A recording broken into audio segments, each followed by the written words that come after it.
मैं नाही किश हौ नहीं, किश आहे न मोरा। अवसर लज्जर खलिहो सदना जन तोरा। मैं मूर्ख की केतक बात है, कोट परदी तरियारे। गुरु नानक जिन सुनिया पेखिया, से फिर गरबास न परिहारे। सो कहो टल गुर सेविया,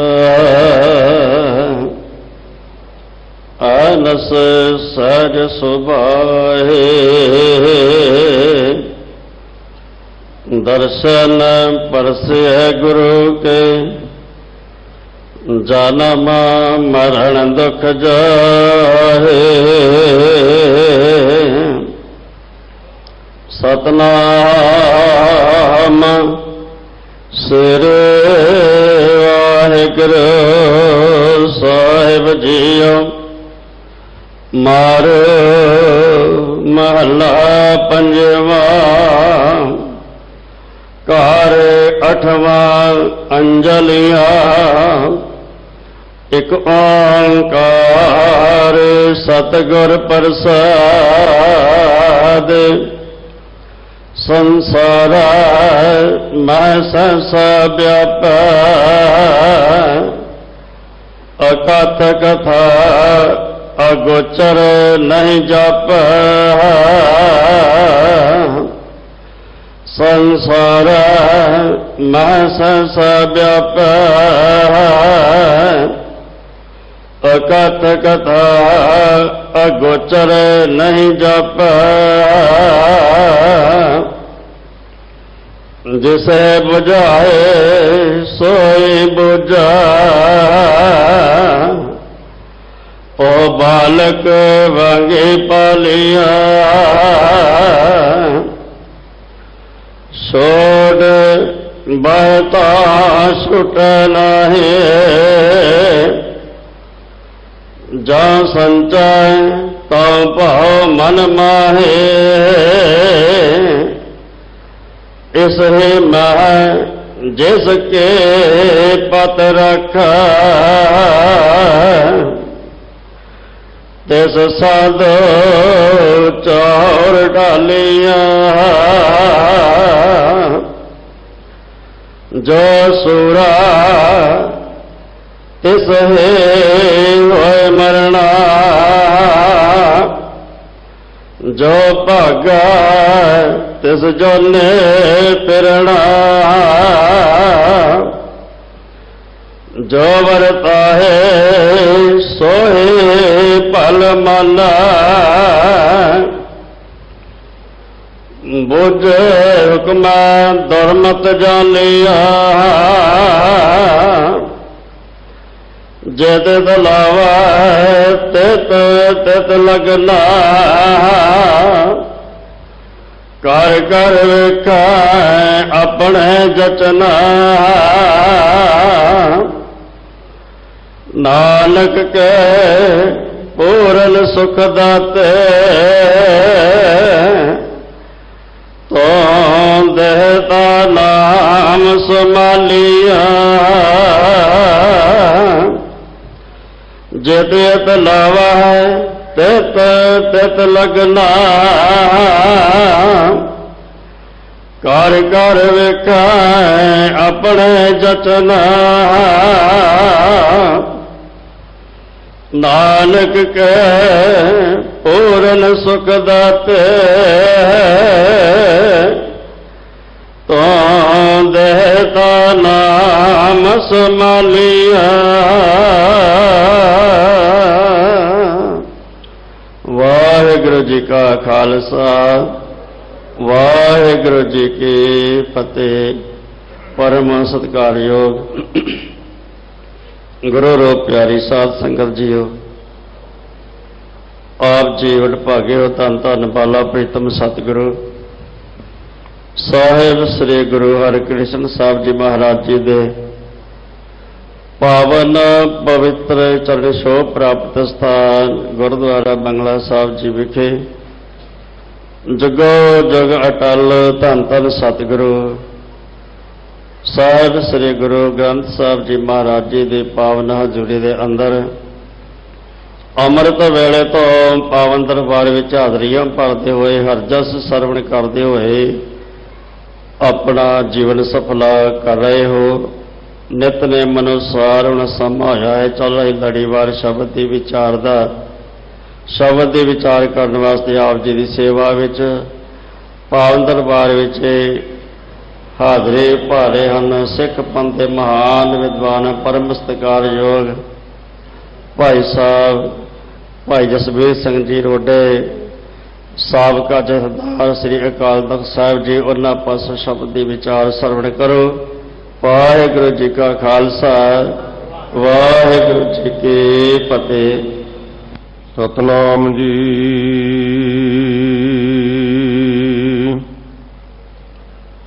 बाणी गुरु गुरु है बाणी विच बाणी अमृत सारे। गुरबाणी कहे सेवक जन माना परतख गुरु निस्तारे।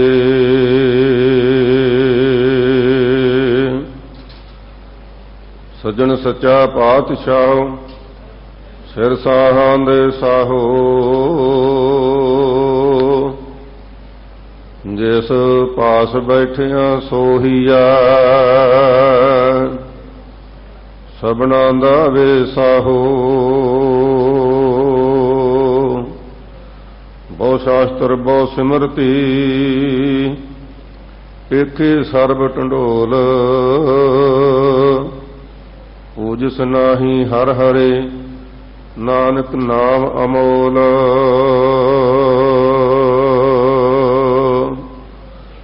धरन गगन नवखंड मैं जोत स्वरूपी रहो पर।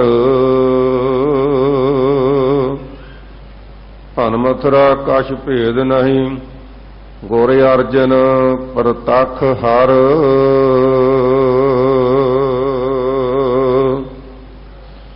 सतगुरु गरीब नवाज पतित पावन भगत वत्सल कृपा दे खजाने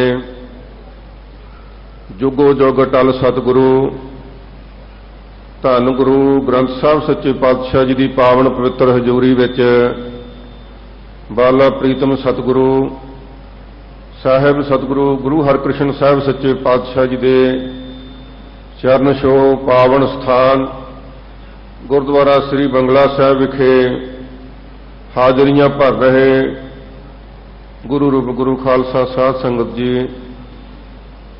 आप बहुत वडभागी हो जो बहुत सारे प्राणी अमृत वेले तो लैके ही सतगुरु की सेवा विच आनंद मार रहे हो अथवा गुरु की बाणी का नितनेम सरवण किया।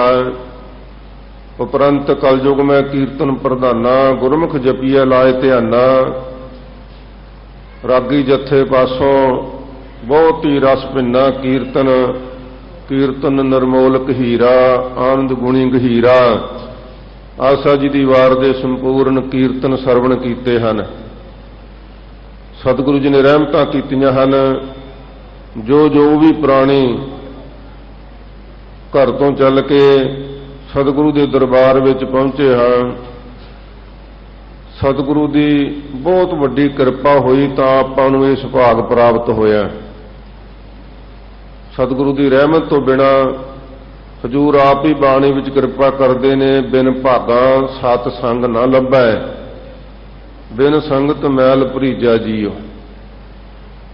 सो सतगुरु की दर हजूरी विच वो भी सतगुरु जी के पावन स्थान ते गुरु की संगत विच बैठण दा सुभाग मिल जाए ये सतगुरु की बख्शिश है, सतगुरु की रहमत है। इसलिए वड्डे भागां वाले प्राणी सतगुरु के दर ते पहुंचे हैं। अथवा टाइम टीवी चढ़दी कला दे उपराले दे सदका दूर दुरेडियां तक नगरां पिंडां शहरां च विदेशां विच गुरु कीਆਂ सिख संगतां भावना सहित सतगुरु की बाणी का आनंद माणते हैं। अज जगत गुरु सोढ़ी सुल्तान शांति दे पुंज धन गुरु अर्जन साहब सच्चे पातशाही का शहीदी पुरब है। दुनिया भर विच वसदे हुए सिख बहुत ही प्यार शरधा दे नाल सतगुरु जी नूं नमस्कारां करते हुए पुरब मना रहे ने।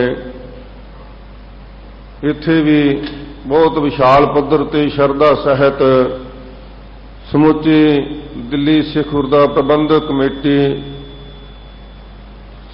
सगली जथेबंदी ने संगतां दे सहयोग नाल बहुत सुंदर उपराले कीते ने। आओ शरधा भावना दे नाल जो हले सिख संगतां घरां दे विच ने वो भाई समय अनुसार जो गुरुद्वारा श्री रकाबगंज साहब विखे सतगुरु जी का पावन पुरब मनाया जा रहा है, उहदे विच हाजरियां भरन दी जरूर खिचल करनी, अपने आप को वडभागे बनाउण लई सतगुरु के दरबार दीयां हाजरियां भरनियां। आओ जो कथा विचार का सुभाग समा आया है, सतगुरु की बाणी सरवण करन वास्ते, समझण वास्ते, गुरबाणी नाल जुड़न वास्ते इस भाग मिलिया। धन गुरु अर्जन साहब सच्चे पातशाह जी अपने सबना ते किरपा करन। दास की हाजरी लगवाओ, अपनियां भी हाजरियां लगवाओ। दास हमेशा ही बेनती करता है कि गुरु का सिख कलगीधर पातशाह के इन्हां वचनां नूं याद रखे। आगे आवत सिंह जो पावै वाहे गुरु की फतेह बुलावै। गुरु की फतेह सुचेत जित चढ़दी कला नाल बुलावे तो मन दे विच खुशी महसूस हुंदी है, मन दीयां भावनावां जाग पैंदियां ने। कलगीधर पातशाह याद आउंदा है, बड़ियां वड्डियां बरकतां ने। वाहिगुरू का नाम जपिया जांदा है ते साडा चित फतेह याबी वल वधदा है। इस वास्ते सारी संगत फतेह हमेशा ही गज के बुलाया कर। सरबत संगत गज के बुलाओ फतेह। वाहिगुरू जी का खालसा, वाहिगुरू जी की फतेह। अज धन गुरु पंचम पातशाह जी, धन गुरु अर्जन साहब सच्चे पातशाह जी जिन्हां दे जगत जलंधे दी कल्याण वास्ते बहुत वड्डे कारज कीते। सतगुरु पातशाह जी ने पावन श्री अमृतसर साहब जी के पवित्र सरोवर की संपूर्ण प्रंत हरमंदर साहब की रचना की। ये दुनिया का एक ऐसा तीर्थ सतगुरु सच्चे पातशाह जी ने दर्शाया कि भावें वड्डे वड्डे तीर्थ हैं, पर जिहड़ा ये स्थान है उहदे परथाए धुर की बाणी का हुक्म सानू सुनाया महाराज ने। हजूर फरमाउंदे ने डिठे सभे थाव नहीं तुध जिहिया, बद्धो पुरख बधाते तां तू सोहिया। तैनू अकाल पुरख ने आप स्थापना कीता है तां तू दुनिया में शोभनीक होया। जे दुनियावी तौर पर भी देखिए तो वड्डे वड्डे देशां दे राजे राणियां, वड्डे वड्डे अहकार होर वजीर आउंदे ने। उन्हां दे मन विच एक खिच हुंदी है कि जदों भी असीं भारत विच जाइए तां इस दौरे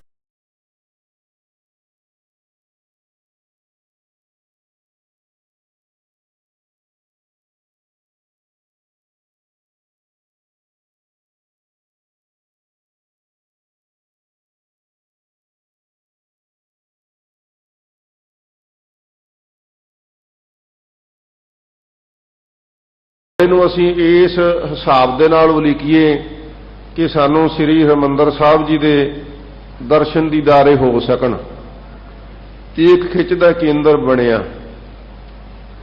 धन गुरु अर्जन साहब सच्चे पातशाही दे ਸ਼ਹਾਦਤ ਦੇ ਕੁਝ ਮੁੱਢਲੇ ਕਾਰਨਾਂ ਵਿੱਚੋਂ ਇਹ ਕਾਰਨ ਹਨ, ਕਿਉਂਕਿ ਕਿਸੇ ਕੌਮ ਲਈ ਆਜ਼ਾਦਾਨਾ ਤੌਰ ਤੇ ਉਸ ਦਾ ਤੀਰਥ ਹੋਣਾ, ਉਸ ਦਾ ਇਸ਼ਟ ਹੋਣਾ ਤੇ ਇਸੇ ਸਥਾਨ ਤੇ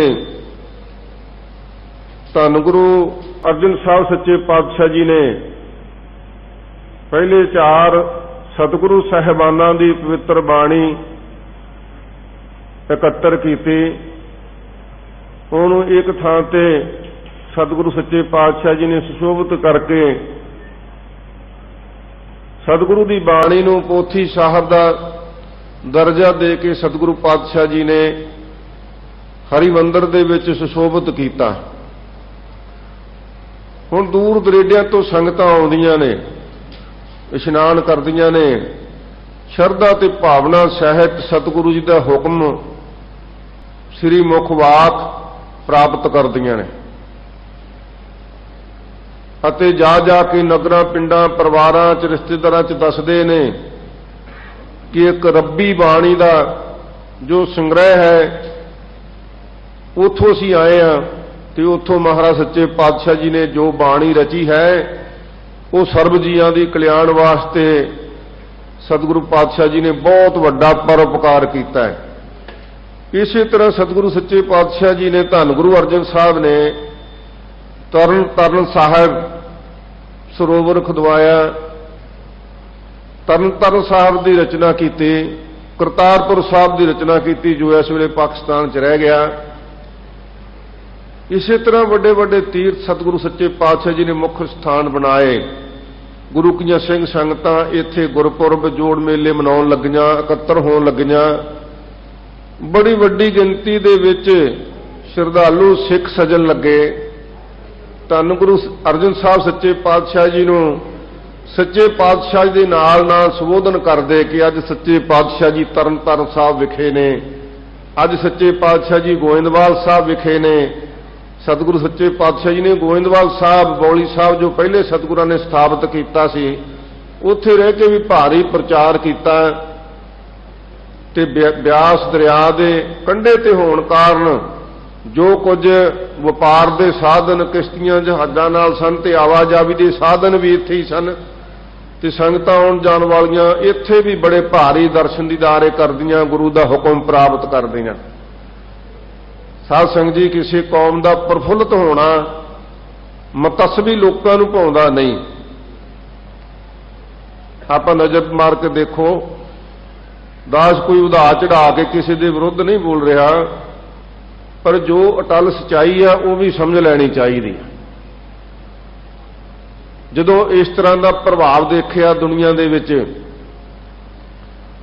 ਕਿ ਗੁਰੂ ਅਰਜਨ ਸਾਹਿਬ ਸੱਚੇ ਪਾਤਸ਼ਾਹ ਜੀ ਨੇ ਜੋ ਪਹਿਲੇ ਪਾਤਸ਼ਾਹ ਜੀ ਨੇ, ਪਹਿਲੀਆਂ ਪਾਤਸ਼ਾਹੀਆਂ ਨੇ, ਧੰਨ ਗੁਰੂ ਨਾਨਕ ਸਾਹਿਬ ਸੱਚੇ ਪਾਤਸ਼ਾਹ ਜੀ ਨੇ 4 ਉਦਾਸੀਆਂ ਕੀਤੀਆਂ, ਭਾਵ 4 ਵਾਰੀ ਬਹੁਤ ਵੱਡੇ ਖੇਤਰਫਲ ਦੀ ਧਰਤੀ ਦਾ ਭ੍ਰਮਣ ਕੀਤਾ ਤੇ ਇਸ ਗੁਰੂ ਕੀ ਬਾਣੀ ਦਾ, ਗੁਰੂ ਕੇ ਸ਼ਬਦ ਦਾ, ਵਾਹਿਗੁਰੂ ਮੰਤਰ ਦਾ ਬਹੁਤ ਵੱਡਾ ਪ੍ਰਚਾਰ ਕੀਤਾ। ਫਿਰ ਗੁਰੂ ਅੰਗਦ ਸਾਹਿਬ ਜੀ ਨੇ ਕਿਰਪਾ ਕੀਤੀ, ਗੁਰੂ ਅਮਰਦਾਸ ਮਹਾਰਾਜ ਜੀ ਨੇ ਮੰਜੀਆਂ ਥਾਪੀਆਂ, ਭਾਵ ਪ੍ਰਚਾਰਕ ਥਾਪੇ। ਇਸੇ ਤਰ੍ਹਾਂ ਹੀ ਧੰਨ ਗੁਰੂ ਅਰਜਨ ਸਾਹਿਬ ਸੱਚੇ ਪਾਤਸ਼ਾਹ ਜੀ ਨੇ ਜੋ ਮਸੰਦ ਪ੍ਰਣਾਲੀ ਸੀ, ਇਲਾਕੇ ਦੇ ਜਥੇਦਾਰ ਥਾਪੇ, ਉਹਨਾਂ ਨੂੰ ਪ੍ਰਚਾਰ ਕਰਨ ਦੀ ਸਤਿਗੁਰੂ ਸੱਚੇ ਪਾਤਸ਼ਾਹ ਜੀ ਨੇ ਵਿਧੀ ਦੱਸੀ ਕਿ ਭਾਈ ਪਿਆਰ ਨਾਲ, ਸਤਿਕਾਰ ਨਾਲ, ਸਮਝਦਾਰੀ ਦੇ ਨਾਲ ਸਿੱਧੇ ਸਾਦੇ ਭੋਲੇ ਭਾਲੇ ਲੋਕਾਂ ਨੂੰ, ਸਿੱਖ ਸੰਗਤਾਂ ਨੂੰ ਭਰਮਾਂ ਵਹਿਮਾਂ ਪਖੰਡਾਂ ਚੋਂ ਕੱਢ ਕੇ ਧੁਰਕੀ ਬਾਣੀ ਆਈ ਤਿਨ ਸਗਲੀ ਚਿੰਤ ਮਿਟਾਈ, ਇਸ ਗੁਰਬਾਣੀ ਨਾਲ ਜੋੜਨਾ ਹੈ। ਤੇ ਬੜੀ ਜਲਦੀ ਬਹੁਤ ਸਾਰੀਆਂ ਸੰਗਤਾਂ ਸਿੱਖ ਸਜਣ ਲੱਗੀਆਂ ਤੇ ਗੁਰਬਾਣੀ ਨਾਲ ਜੋੜਨ ਲੱਗੀਆਂ। ਜਦੋਂ ਕਦੋਂ ਵੀ ਕੋਈ ਗੁਰਪੁਰਬ ਆਉਂਦਾ, ਜੋੜ ਮੇਲਾ ਆਉਂਦਾ, ਵਿਸਾਖੀ ਦੇ ਪੁਰਬ ਆਉਂਦੇ, ਇਹ ਤਾਦਕ ਜੋ ਪਹਿਲਾਂ ਪ੍ਰਚਲਿਤ ਵੀ ਸੀਗੇ, ਤਾਂ ਸਿੱਖ ਸੰਗਤਾਂ ਬਹੁਤ ਵੱਡੀ ਗਿਣਤੀ ਦੇ ਵਿੱਚ ਇਕੱਠੀਆਂ ਹੋਣ ਲੱਗੀਆਂ, ਬੜਾ ਭਾਰੀ ਇਕੱਠ ਹੋਣ ਲੱਗਾ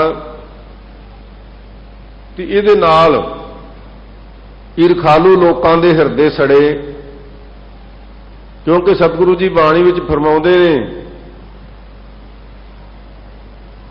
ਕਿ ਜਿਹੜੇ ਨਿੰਦਕ ਹੁੰਦੇ ਆ ਨਾ, ਉਹ ਕਿਸੇ ਦਾ ਭਲਾ ਦੇਖ ਕੇ ਖੁਸ਼ ਨਹੀਂ ਹੁੰਦੇ। ਇਹ ਨਿੰਦਕ ਦੀਆਂ ਨਿਸ਼ਾਨੀਆਂ ਹਨ। ਜੋ ਪੇਖੈ ਛਿਦਰ ਤੋਂ ਨਿੰਦਕ ਉਮਾਹ ਹੈ, ਭਲੋ ਦੇਖ ਦੁੱਖ ਭਰੀਐ। ਭਲਾ ਕਾਰਜ ਵੇਖ ਕੇ ਦੁੱਖ ਨਾਲ ਭਰ ਜਾਂਦੇ ਨੇ, ਸੜ ਜਾਂਦੇ ਨੇ। ਤੇ ਇੱਥੇ ਤੇ ਇੱਕ ਘਰ ਵਿੱਚੋਂ ਹੀ ਸਤਿਗੁਰੂ ਸਾਹਿਬ ਦਾ ਸਕਾ ਭਰਾ ਹੀ ਪਿਰਥੀਆ, ਜੋ ਲਾਲਸਾ ਰੱਖਦਾ ਸੀ ਮਨ ਵਿੱਚ ਕਿ ਗੁਰੂ ਪਦਵੀ ਮੈਨੂੰ ਮਿਲੇ, ਪਰ ਇਸ ਦੇ ਅਯੋਗ ਸਮਝ ਕੇ ਧੰਨ ਗੁਰੂ ਰਾਮਦਾਸ ਮਹਾਰਾਜ ਸੱਚੇ ਪਾਤਸ਼ਾਹ ਜੀ ਨੇ ਆਪ ਕਿਰਪਾ ਕੀਤੀ। ਧੰਨ ਗੁਰੂ ਅਰਜਨ ਸਾਹਿਬ ਸੱਚੇ ਪਾਤਸ਼ਾਹ ਜੀ ਨੂੰ ਗੁਰਤਾ ਗੱਦੀ ਦੇ ਕੇ ਨਵਾਜਿਆ। ਇਹ ਧੁਰ ਦੀਆਂ ਬਖਸ਼ਾਂ ਸਨ, ਰਹੋ ਵਿਚਾਰ। ਇਹਦੇ ਮਨ ਵਿੱਚ ਵੀ ਈਰਖਾ ਸੀ, ਇਸ ਸਮੇਂ ਦੀ ਭਾਲ ਵਿੱਚ ਰਹਿੰਦਾ ਸੀ ਕਿ ਕਦੋਂ ਮੈਂ ਗੁਰੂ ਅਰਜਨ ਸਾਹਿਬ ਦਾ ਨੁਕਸਾਨ ਕਰ ਸਕਾਂ। ਆਪਣੇ ਤੌਰ ਤੇ ਸੰਗਤਾਂ ਨੂੰ ਰੋਕਣ ਦਾ ਯਤਨ ਕੀਤਾ ਕਿ ਗੁਰੂ ਸਾਹਿਬ ਦੇ ਨੇੜੇ ਨਾ ਜਾਣ। ਗੁਰੂ ਸਾਹਿਬ ਲਈ ਕਾਰ ਭੇਟਾ ਧਨ ਦੌਲਤ ਲੈ ਕੇ ਆਉਂਦੀਆਂ ਸੰਗਤਾਂ ਨੂੰ ਰਾਹ ਵਿੱਚ ਵਰਗਲਾ ਲਿਆ ਜਾਂਦਾ। ਇਤਕਾਦ ਕਿ ਇਹ ਆਪਣੇ ਕੋਝੇ ਤਰੀਕੇ ਵਰਦਾ ਰਿਹਾ। ਦੂਸਰੇ ਪਾਸੇ ਇਹ ਘਟਨਾ ਜੋ ਪਹਿਲਾਂ ਬਾਦਸ਼ਾਹ ਅਕਬਰ ਦਾ ਤੇ ਫਿਰ ਜਹਾਂਗੀਰ ਦਾ ਵਜ਼ੀਰ ਰਿਹਾ ਚੰਦੂ ਦੀ ਲੜਕੀ ਵਿਆਹੁਣਯੋਗ ਹੋਈ ਤੇ ਉਹਨੇ ਪ੍ਰੋਹਤ ਭੇਜ ਕੇ ਯੋਗ ਵਰ ਲੱਭਣ ਲਈ ਉਪਰਾਲਾ ਕੀਤਾ। ਉਹਨਾਂ ਆਪਣੀ ਸਿਆਣਪ ਨਾਲ ਧੰਨ ਗੁਰੂ ਅਰਜਨ ਸਾਹਿਬ ਸੱਚੇ ਪਾਤਸ਼ਾਹ ਜੀ ਦੇ ਸਾਹਿਬਜ਼ਾਦੇ ਹਰਗੋਬਿੰਦ ਸਾਹਿਬ ਨੂੰ ਇਸ ਵਰ ਦੇ ਕਾਬਲ ਸਮਝਿਆ ਤੇ ਮਨ ਵਿੱਚ ਪਕਾਈ ਕਰਕੇ ਆ ਕੇ ਚੰਦੂ ਨਾਲ ਸਲਾਹ ਕੀਤੀ ਕਿ ਅਸੀਂ ਆਪਣੇ ਵੱਲੋਂ ਰਿਸ਼ਤਾ ਪੱਕਾ ਕਰ ਆਏ ਹਾਂ। ਕਹਿੰਦੇ ਦੱਸੋ ਕਿੱਥੇ ਕੀਤਾ? ਜਦੋਂ ਦੱਸਿਆ ਕਹਿੰਦਾ ਵੀ ਤੁਸੀਂ ਚੰਗਾ ਨਹੀਂ ਕੀਤਾ। ਮੈਂ ਤੇ ਇੱਕ ਆਲਾ ਵਜ਼ੀਰ, ਹਿੰਦੁਸਤਾਨ ਦੀ ਸ਼ਕਤੀ ਦਾ ਇੱਕ ਹਿੱਸਾ, ਤੇ ਤੁਸੀਂ ਫਕੀਰਾਂ ਦੇ ਘਰੇ ਮੇਰੀ ਲੜਕੀ ਦਾ ਰਿਸ਼ਤਾ ਕਰਿਆ ਹੈ। ਇਤਿਹਾਸ ਵਿੱਚ ਤਾਂ ਇੱਥੋਂ ਤੱਕ ਦੇ ਸ਼ਬਦ ਲਿਖੇ ਨੇ ਕਿ ਤੁਸੀਂ ਬਹੁਤ ਸੁੰਦਰ ਇੱਕ ਚੁਬਾਰੇ ਦੀ ਇੱਟ ਗਲੀਆਂ ਦੀਆਂ ਨਾਲੀਆਂ ਵਿੱਚ ਲਾਉਣ ਦੀ ਕੋਸ਼ਿਸ਼ ਕੀਤੀ ਆ। ਇਹ ਜਦੋਂ ਬਚਨ ਇੱਥੋਂ ਦੀਆਂ ਸੰਗਤਾਂ, ਦਿੱਲੀ ਦੀਆਂ ਸੰਗਤਾਂ ਨੇ ਸੁਣੇ ਤੇ ਮਨ ਵਿੱਚ ਭਾਰੀ ਰੋਸ ਕੀਤਾ। ਇੱਕ ਪੱਤਰਕਾਰ ਤੇ ਲਿਖ ਕੇ ਧੰਨ ਗੁਰੂ ਅਰਜਨ ਸਾਹਿਬ ਸੱਚੇ ਪਾਤਸ਼ਾਹ ਜੀ ਨੂੰ ਭੇਜੀ ਕਿ ਮਹਾਰਾਜ, ਇਹ ਬੜਾ ਹੰਕਾਰੀ ਪੁਰਸ਼ ਹੈ। ਸੰਗਤਾਂ ਦੀ ਬੇਨਤੀ ਹੈ ਆਪ ਚੰਦੂ ਦਾ ਰਿਸ਼ਤਾ ਮਨਜ਼ੂਰ ਨਾ ਕਰਿਓ।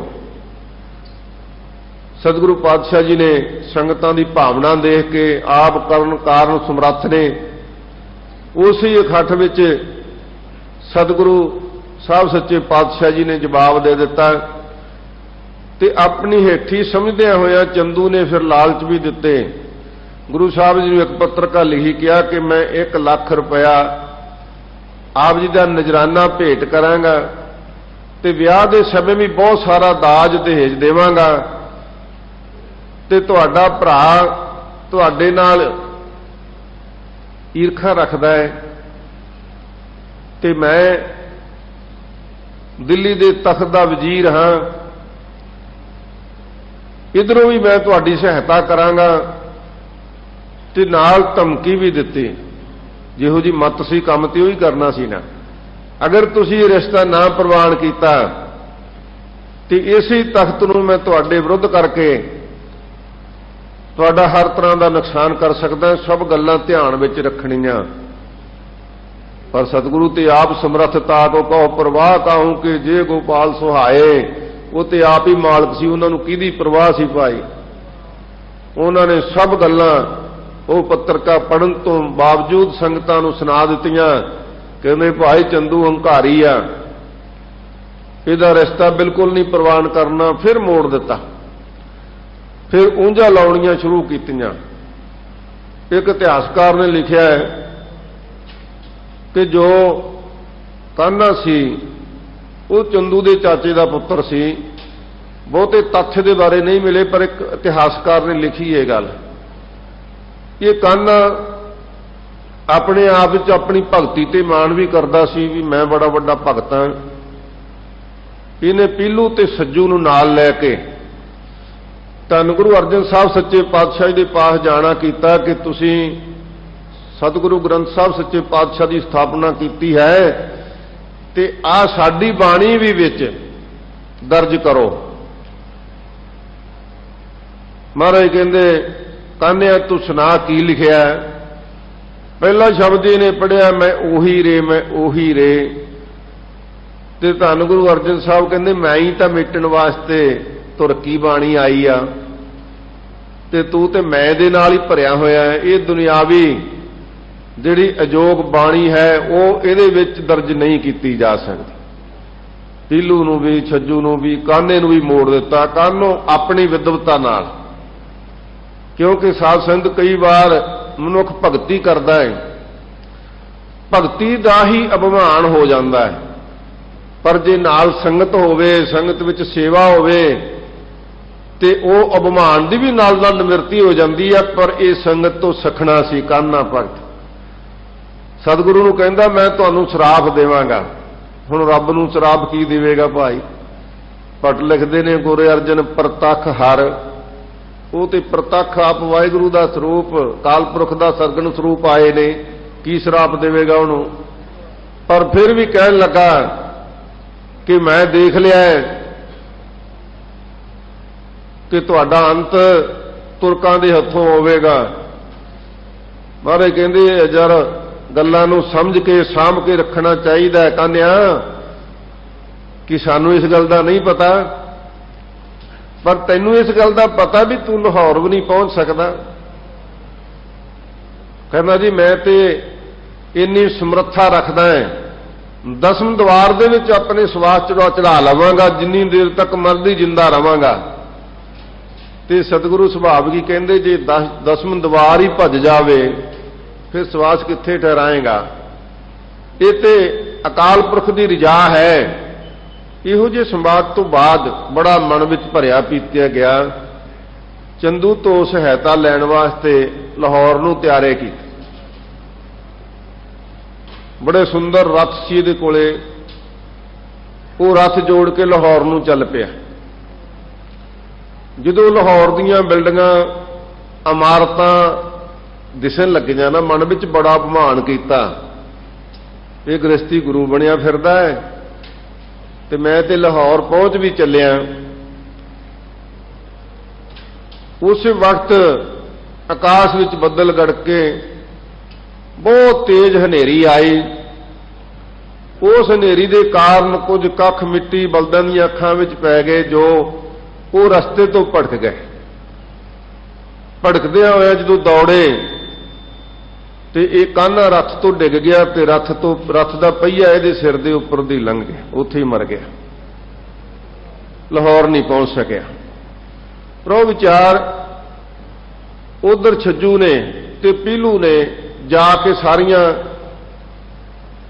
हर तरह दीयां निंदिया भरियां कहानियां बना के दसियां। क्योंकि पहला बादशाह अकबर कोले भी ये सब गल्लां कर चुके सन। बादशाह अकबर नूं भी इवें भरिया सी, पर वो उदार चित्त राजा सी, आम लोगों दीयां गल्लां विच नहीं सी आउण वाला। जदों धन गुरु अर्जन साहब सच्चे पातशाह जी ने ब्रह्म ज्ञानी भाई गुरदास जी नूं, बाबा बुढ़ा जी नूं, 5 ਸਿੰਘਾਂ नूं भेजिया सी कि जाओ लाहौर तो धन गुरु ग्रंथ साहब सच्चे पातशाह की बाणी की जिलत बनवा के लियाओ। ये उत्थे गए हुए सन ते लाहौर की हालत का जायजा लैण लई अकबर भी उत्थे पहुंचा होया सी। अकबर नूं जदों ये गल्लां दा पता लगा कि उन्होंने ये भी पता लगा कि गुरु के सिख इत्थे आए हुए ने, गुरु की बाणी लैके क्यों ना शंका निवृत्त कर लिया जाए। तो साध संगत उस शंके के तहत जदों अकबर ने बाबा बुढ़ा जी नूं कहा कि मैं ਧੁਰ की बाणी देखना चाहता जो गुरु अर्जन साहब जी ने बाणी लिखी है। मेरे को चंदू होना ने बड़ियां इहो जिहियां गल्लां कीतियां कि इस्लाम के खिलाफ है। बाबा बुढ़ा जी ने कहा कि ये तो मनुखता मात्र के भले लई है, किसी धर्म के, किसी व्यक्ति के, किसी फिरके के, किसी कौम के खिलाफ नहीं है गुरु की बाणी।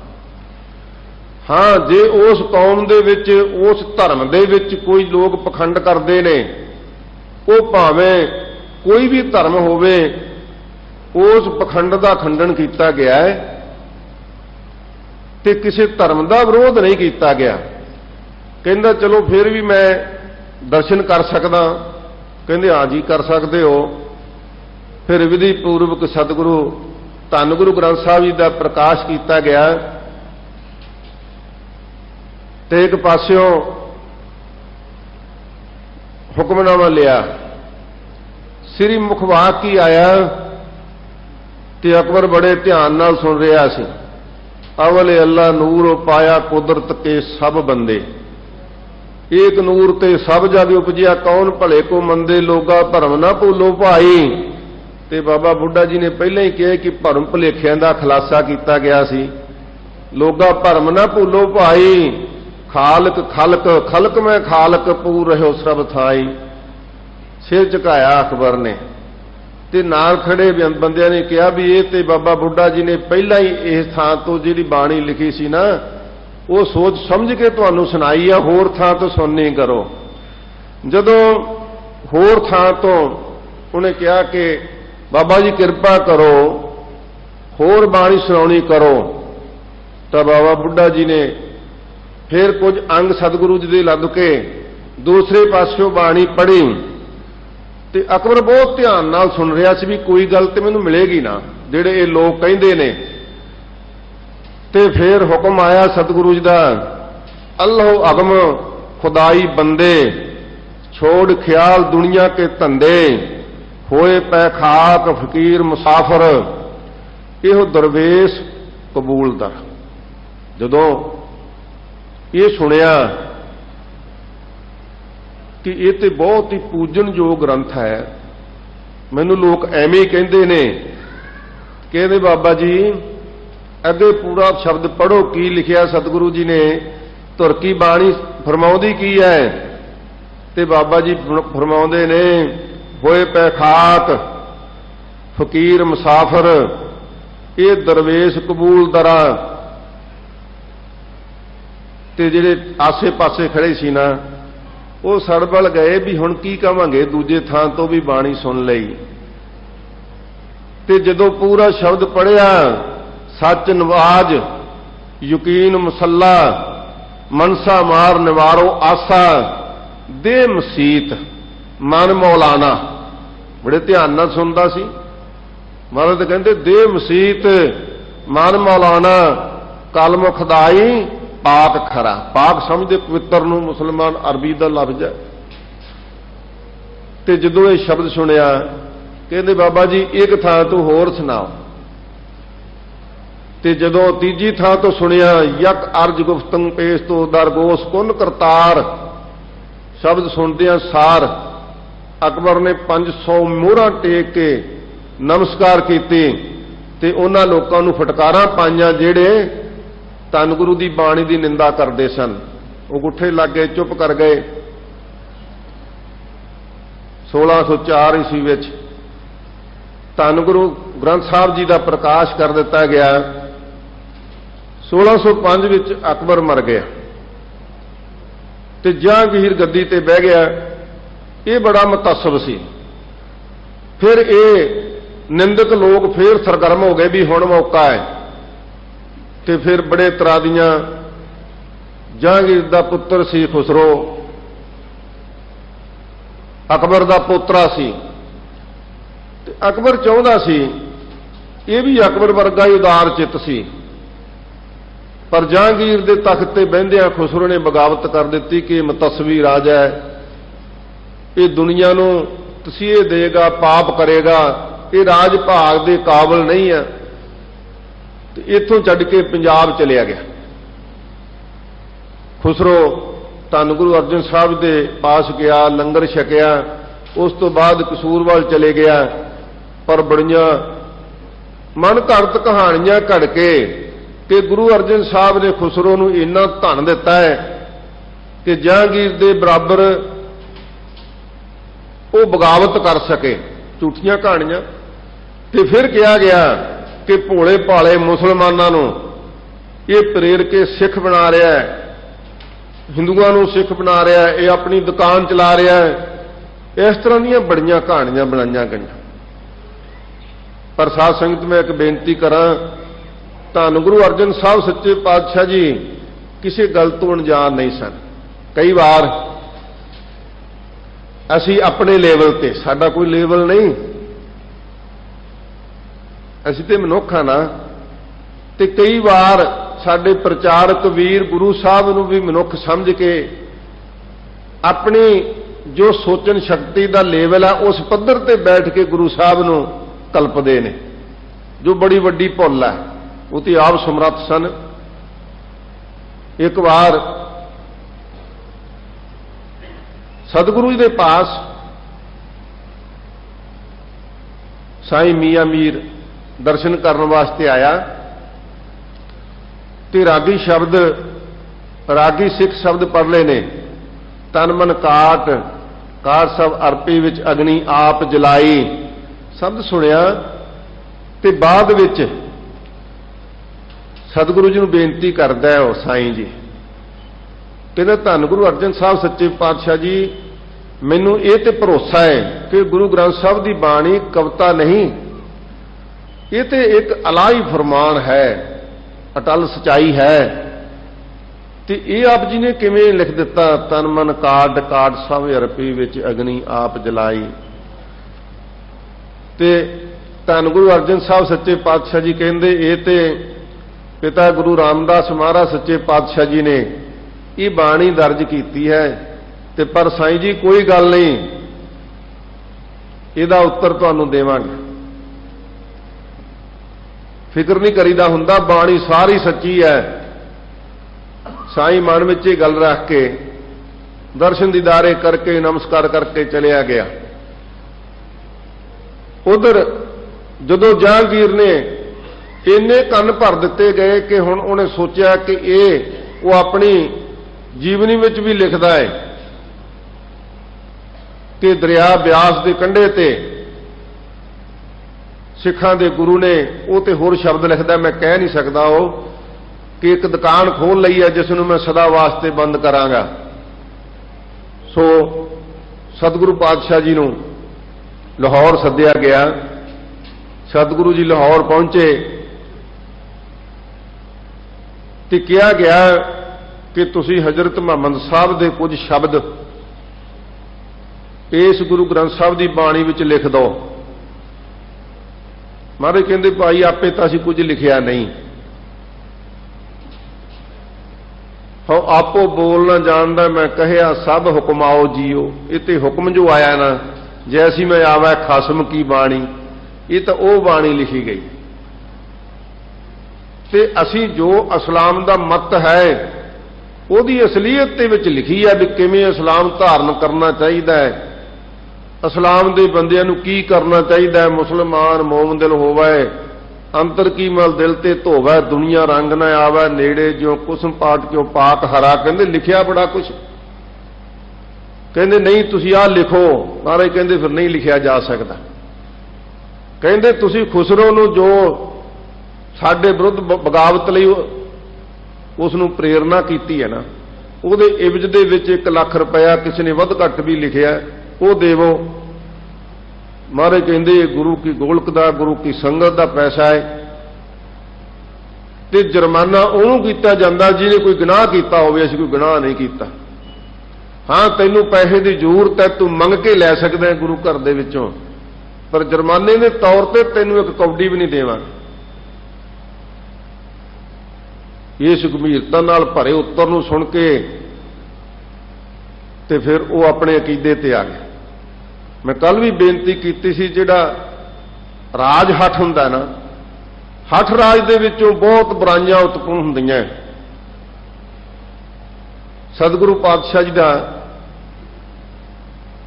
जानी नुकसान करने वास्ते चंदू की ड्यूटी ला दी गई, तो चंदू पहला ही सड़िया बलिया सी, आप जहांगीर उत्थों चले गए। फिर चंदू ने मानाइया सतगुरु जी ने 2 दिन भुखा ध्याया रखिया। फिर सतगुरु पातशाह जी को तत्ती लोह के उपर बिठा के गर्म गर्म बलदा सरदा रेत सीस विच पाया गया। 2 दिन भुखा ते 3 दिन के तसीए,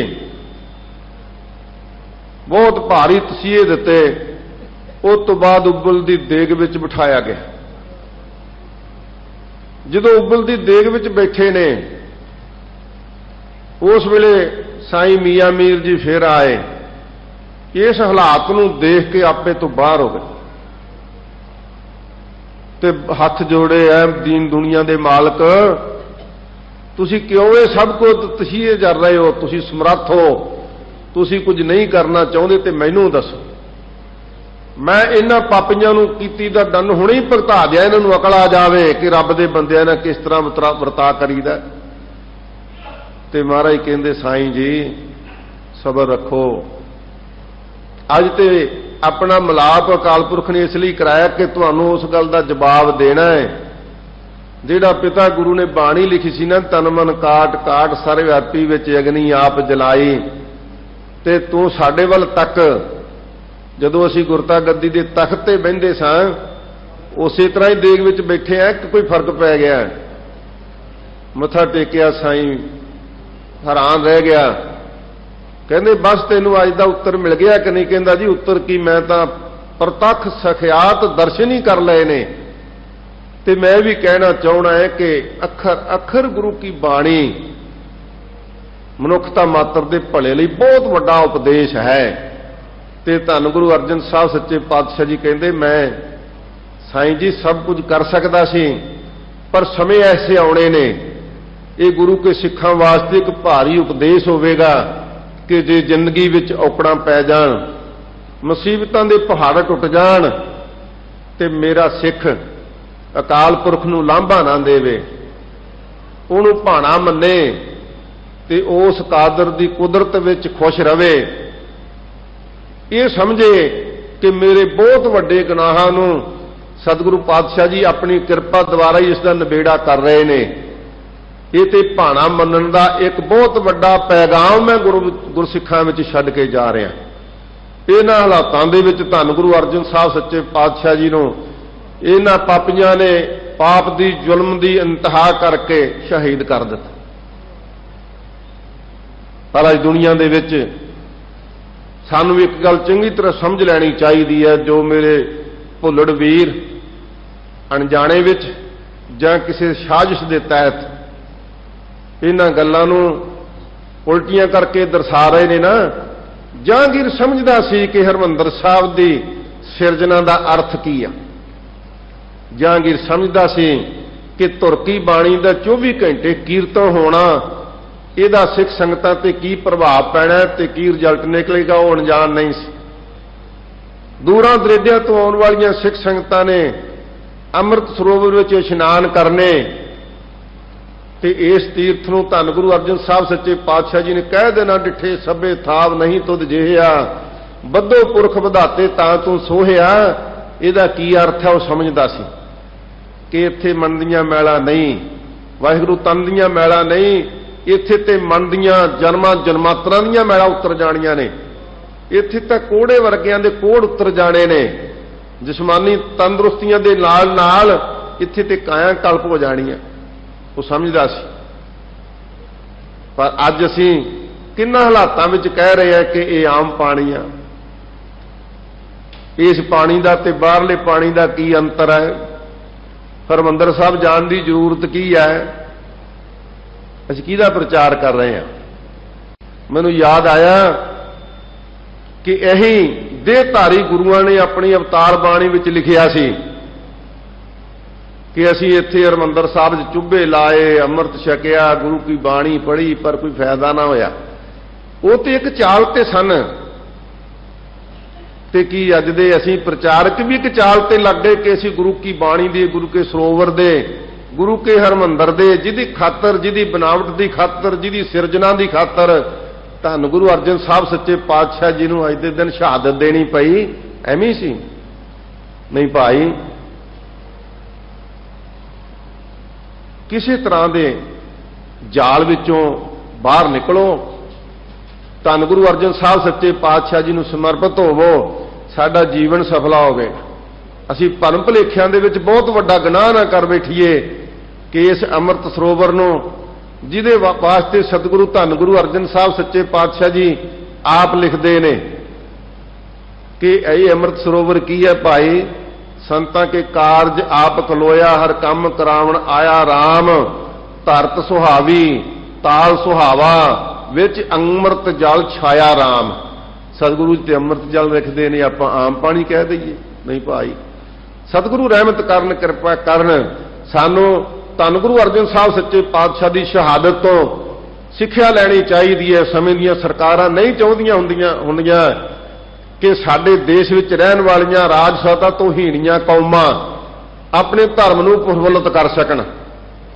ਅੱਜ ਕੀ ਹੈ ਤੁਹਾਡੇ ਸਾਹਮਣੇ ਕੀ ਹੋ ਰਿਹਾ ਹੈ? ਦਿੱਲੀ ਸਿੱਖ ਗੁਰਦੁਆਰਾ ਪ੍ਰਬੰਧਕ ਕਮੇਟੀ, ਸ਼੍ਰੋਮਣੀ ਗੁਰਦੁਆਰਾ ਪ੍ਰਬੰਧਕ ਕਮੇਟੀ ਸਾਰੇ ਮਿਲ ਕੇ ਅਸੀਂ ਗਿਆਨ ਗੋਦੜੀ ਵਾਸਤੇ ਰਾਜਨੀਤੀ ਬਣਾ ਰਹੇ, ਰਣਨੀਤੀ ਬਣਾ ਰਹੇ, ਪ੍ਰੋਗਰਾਮ ਲੀਕ ਰਹੇ ਹਾਂ। ਕਿਉਂ ਭਾਈ? ਗੁਰਦੁਆਰਾ ਗਿਆਨ ਗੋਦੜੀ ਕੋਈ ਮੋਰਚਾ ਖੋਲ੍ਹਿਆ ਜਾ ਰਿਹਾ, ਕੋਈ ਉੱਥੇ ਬਾਰਡਰ ਲਾਈਨ ਖਿੱਚੀ ਜਾ ਰਹੀ ਹੈ? ਨਹੀਂ, ਗੱਲ ਉਹੀ ਹੈ ਕਿ ਉੱਥੇ ਧੰਨ ਗੁਰੂ ਨਾਨਕ ਸਾਹਿਬ ਸੱਚੇ ਪਾਤਸ਼ਾਹ ਜੀ ਪੈਗਾਮ ਦੇਣ ਵਾਸਤੇ, ਜਗਤ ਜਲੰਦੇ ਨੂੰ ਠਾਰਨ ਵਾਸਤੇ ਹਰਿਦੁਆਰ ਆਏ ਤੇ ਉੱਥੇ ਸੰਗਤਾਂ ਨੂੰ ਇੱਕ ਪੈਗਾਮ ਦਿੱਤਾ ਕਿ ਵਹਿਮਾਂ ਭਰਮਾਂ ਵਿੱਚੋਂ ਨਿਕਲ ਕੇ ਅਕਾਲ ਪੁਰਖ ਨਾਲ ਜੁੜੋ ਤੇ ਸਭ ਮਹਾਂਪੁਰਖ, ਭਾਵੇਂ ਉਹ ਨਿਰਮਲੇ ਹੋਣ, ਉਦਾਸੀ ਹੋਣ, ਸੰਨਿਆਸੀ ਹੋਣ, ਉਹ ਮੰਨਦੇ ਨੇ ਇਸ ਗੱਲ ਕਿ ਅਸੀਂ ਉਸ ਗੁਰਦੁਆਰਾ ਸਾਹਿਬ ਦੇ ਦਰਸ਼ਨ ਕੀਤੇ ਨੇ। ਬਹੁਤ ਪੁਰਾਣੀ ਗੱਲ ਤੇ ਹੈ ਨਹੀਂ, ਅੱਜ ਦਾ ਰੈਵਨਿਊ ਰਿਕਾਰਡ ਦੇਖੋ, ਉਹਦੇ ਵਿੱਚ ਦਰਜ ਹੈ। ਤੇ ਇਹਦੇ ਬਾਵਜੂਦ ਵੀ ਸਰਕਾਰ ਇਸ ਗੱਲ ਤੇ ਮਜਬੂਰ ਕਰੇ ਵੀ ਸਿੱਖ ਸੰਘਰਸ਼ ਕਰਨ, ਇਹਦਾ ਅਰਥ ਕੀ ਆ? ਨਹੀਂ ਭਾਈ, ਇਹਨਾਂ ਸਰਕਾਰਾਂ ਨੂੰ ਸਮਝਣਾ ਚਾਹੀਦਾ ਹੈ ਕਿ ਧੰਨ ਗੁਰੂ ਨਾਨਕ ਸਾਹਿਬ ਸੱਚੇ ਪਾਤਸ਼ਾਹ ਤੇ ਸਭ ਦੇ ਸਾਂਝੇ, ਇਹ ਤੇ ਧੰਨਤਾ ਦੇ ਯੋਗ ਹੋ ਗਿਆ ਉਹ ਤੀਰਥ ਹਰਿਦੁਆਰ ਦਾ, ਜਿੱਥੇ ਧੰਨ ਗੁਰੂ ਨਾਨਕ ਸਾਹਿਬ ਸੱਚੇ ਪਾਤਸ਼ਾਹ ਜੀ ਨੇ ਮੁਬਾਰਕ ਚਰਨ ਪਾਏ, ਜਿੱਥੇ ਬਾਬਾ ਪੈਰ ਧਰੇ ਪੂਜਾ ਆਸਨ ਥਾਪਣ ਸੋਆ, ਉਹ ਤੇ ਸਥਾਨ ਹੀ ਵਡਭਾਗੀ ਹੋ ਗਿਆ। ਸ਼ੁਕਰਗੁਜ਼ਾਰ ਹੋਣਾ ਚਾਹੀਦਾ ਧੰਨ ਗੁਰੂ ਨਾਨਕ ਸਾਹਿਬ ਸੱਚੇ ਪਾਤਸ਼ਾਹ ਜੀ ਦਾ। ਤੇ ਬਲਕਿ ਅਸੀਂ ਈਰਖਾ ਕਰੀਏ ਕਿ ਇੱਕ ਛੋਟੀ ਜਿਹੀ ਕੌਮ ਆਪਣੇ ਉਸ ਗੁਰਧਾਮ ਲਈ, ਉਹਦੀ ਸਥਾਪਤੀ ਲਈ ਫਿਰ ਯਤਨ ਕਰ ਰਹੇ ਆ? ਨਹੀਂ ਭਾਈ, ਇਹ ਤਾਂ ਸਾਡੇ ਦੇਸ਼ ਦੇ ਪ੍ਰਧਾਨ ਮੰਤਰੀ ਨੂੰ, ਰਾਸ਼ਟਰਪਤੀ ਨੂੰ, ਸਟੇਟ ਦੀਆਂ ਸਰਕਾਰਾਂ ਨੂੰ ਹੱਥ ਜੋੜ ਕੇ ਧੰਨ ਗੁਰੂ ਨਾਨਕ ਸਾਹਿਬ ਦੇ ਚਰਨਾਂ ਤੇ ਨਮਸਕਾਰ ਕਰਨੀ ਚਾਹੀਦੀ ਹੈ ਕਿ ਮਹਾਰਾਜ, ਆਹ ਤੁਹਾਡਾ ਤੀਰਥ ਸਥਾਨ ਹੈ, ਇੱਥੇ ਜਿਵੇਂ ਚਾਹੋ ਸਾਰੇ ਰਲ ਕੇ ਬਣਾਈਏ, ਕੇਵਲ ਸਿੱਖ ਹੀ ਨਹੀਂ, ਅਸੀਂ ਸਾਰੇ ਰਲ ਕੇ ਬਣਾਈਏ। ਇਹਦੇ ਲਈ ਸੰਘਰਸ਼ ਦੀ ਲੋੜ ਕਿਉਂ ਪਵੇ ਭਾਈ? ਪਰ ਸਮਾਂ ਨਹੀਂ, ਮੈਂ ਵਿਸਥਾਰ ਵਿੱਚ ਜਾਵਾਂ। ਇੱਥੇ ਤੇ ਜੋ ਕੁਝ ਹੋਇਆ ਦਿੱਲੀ ਦੇ ਸਿੱਖਾਂ ਨੇ ਆਪਣੇ ਸਿਰ ਤੇ ਸਹਾਰਿਆ। ਮੈਂ ਧੰਨਵਾਦੀ ਹਾਂ ਦਿੱਲੀ ਸਿੱਖ ਗੁਰਦੁਆਰਾ ਪ੍ਰਬੰਧਕ ਕਮੇਟੀ ਦਾ, ਪ੍ਰਧਾਨ ਦਾ, ਜਨਰਲ ਸਕੱਤਰ ਦਾ, ਧਰਮ ਪ੍ਰਚਾਰ ਦੇ ਚੇਅਰਮੈਨ, ਸਾਰੀ ਜਥੇਬੰਦੀ ਦਾ। ਮੈਂ ਕਿਹਦਾ ਨਾਂ ਲਵਾਂ? ਬੜੇ ਹੀ ਸਿਦਕ ਨਾਲ ਸਰਕਾਰਾਂ ਤੱਕ ਪਹੁੰਚ ਕੀਤੀ ਕਿ 1984 ਨਵੰਬਰ ਦੇ ਵਿੱਚ ਸਾਡੇ ਤੇ ਬਹੁਤ ਜ਼ੁਲਮ ਹੋਇਆ ਹੈ, ਸਾਨੂੰ ਥੋੜੀ ਜਿਹੀ ਜਗ੍ਹਾ ਦੇ ਦਿਓ। ਉਹਨਾਂ ਪਰਿਵਾਰਾਂ ਦੇ ਰਿਸ਼ਤੇਦਾਰਾਂ ਨੂੰ ਕੋਈ ਨਾ ਕੋਈ ਧਰਾਸ ਮਿਲੇ, ਕਿਉਂਕਿ ਸਾਨੂੰ ਇਨਸਾਫ ਤੇ ਮਿਲਿਆ ਨਹੀਂ। ਇਹ ਡੈਮੋਕ੍ਰੇਸੀ ਹੈ ਸਾਡੇ ਦੇਸ਼ ਦੀ ਕਿ 34 ਸਾਲਾਂ ਵਿੱਚ ਸਾਨੂੰ ਪਤਾ ਹੀ ਨਹੀਂ ਕਿ ਹਜ਼ਾਰਾਂ ਵਿਅਕਤੀਆਂ ਨੂੰ ਕਿਹਨੇ ਮਾਰਿਆ। ਇੱਕ ਵਿਅਕਤੀ ਨੂੰ ਵੀ 1 ਘੰਟੇ ਦੀ ਸਜ਼ਾ ਨਹੀਂ ਮਿਲੀ, ਤੁਸੀਂ ਜਾਣਦੇ ਹੋ। ਪਰ ਧੰਨ ਹਨ ਸਿੱਖੀ ਦਿੱਲੀ ਦੀਆਂ ਸਿੱਖ ਸੰਗਤਾਂ, ਜਿਨ੍ਹਾਂ ਨੂੰ ਇਹ ਜਵਾਬ ਭਾਵੇਂ ਮਿਲ ਗਿਆ कि तुहाडे लई 1 इंच भी जगह नहीं दित्ती जा सकती। पर दिल्ली सिख गुरुद्वारा प्रबंधक कमेटी ने बड़ी सियाणप दे नाल गुरुद्वारा रकाबगंज विखे सच दी दीवार पसार दित्ती कि ये असीं उन्हां शहीदां दा जिन्हां दी नस्लकुशी करन वास्ते इत्थे बहुत वड्डा कतलेआम होया, उन्हां दी याद विच असीं छोटा जिहा उपराला कीता। बड़ी वड्डी गल है। इत्थे ही बाबा बंदा सिंह बहादुर ने, जिन्हां ने मुगलों के राज नूं जुल्म नूं ठल पाउण वास्ते अपने 5 साल के पुत्र का कलेजा कढ़ा के अपने मूँह में पवा लिया, अपने शरीर का बंद बंद कटवा लिया, वाहिगुरू बोटियां बोटियां जमूरां नाल मास खिचा लिया ते ओहदी बुत स्थापति वास्ते दिल्ली की सरकार कोल कोई 2 फुट जगह नहीं, सिखां नूं नहीं मिल सकी। ये कुछ क्यों हो रहा? साडे नाल बैठो, अपने अंदर भी झाती मारो, अपने गिरीवान में सिर नीवा कर देख, ये सरकारां ये राज देश दीयां बनतरां किवें बणीआं, उहदे विच साडा कोई योगदान है कि नहीं है? साडे नाल विचार ते कर लो। साडा कोई नहीं हिस्सा बनदा ते सानूं उस ढंग नाल जवाब दिओ। हर गल लई भावें वो तीर्थ स्थान होवे, गुरु नानक साहब का स्थान होवे, वो साडे ते जुल्म सितम की कहानी होवे, हर गल लई सानूं संघर्ष च पाओगे। नहीं भाई, ये बड़ी फराख दिल कौम है। कलगीधर पातशाह जी ने खंडे दे धार चों इस कौम की स्थापना की है, इसलिए इस कौम नूं वसारो ना, रल मिल के बैठ के साडे नाल विचार करके देखो ते सानू दुनिया के सामने दर्शा दो कि नहीं तुहाडा तो हक ही नहीं बनता, फिर असीं भी चुप कर जाइए। ते जे हक बनता तो भाई फिर ये हक दिओ, ताकि आप सारे ही इत्थे सदभावना दे नाल रह सकीए, एक दूसरे नाल प्यार की भावना बन सकीए। आओ जो कल शब्द विच रह गया सी, कुछ समय दे विच जो समा रहिंदा है उहदे विच शब्द दी विचार करिए। सरबत संगतां नूं बेनती है, जो दुनिया दे विच सिख वसदे ने, शरधा भावना सिदक दिली दे नाल आपो अपने ढंग दे नाल ठंडियां छबीलां ला के धन गुरु अर्जन साहब सच्चे पातशाही दा गुरपुरब मनाओ।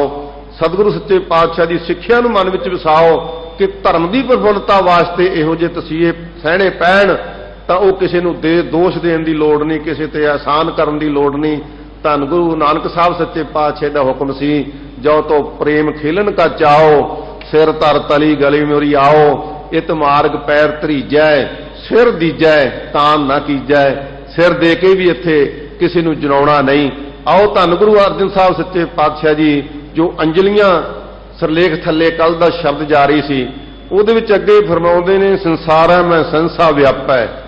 संसार दे विच इन्हां धंधियां दे विच, रिश्तेदारियां दे विच, मित्रताइयां दे विच किसी का नुकसान हो जाए, किसी की मौत हो जाए, किसी की चोरी हो जाए, तो यह एक संशय का कारण बन जाता है। अकथ कथा गोचर नहीं जापा है। महाराज कहते जिहड़ी अकथ कथा है ना गुरु की, उन्होंने नहीं समझ सकते, कोई उन्होंने समझ ही नहीं सकता कि ये गुरु महाराज की एडी वड्डी कथन तो रहत अकथ कथा है। उन्होंने शब्दां करके, उन्होंने सुरती बिरती करके नहीं कोई समझ सकता। ये गुरु साहब जी की ऐसी वो इंद्रियां दे गमता तो भी परे है, गोचर है, उन्होंने असीं समझिया नहीं। जिसे बुझाए सोई बूझै, वो बालक वांगी पालिए। महाराज कहते भाई जिसनों वो समझावे ना, वो समझ लेंदा। जिहदे उपर अकाल पुरख की मेहर हो जाए, कृपा होवे, वो महाराज सच्चे पातशाही की इस बाणी नूं समझ लेंदा है। क्योंकि हजूर फरमाउंदे जिसे बुझाए सोई बूझै, जिसनों वो बुझा देवे समझा देवे, जिहदे ते कृपा करके त्रुठ पवे, उसनों समझा दिंदा है।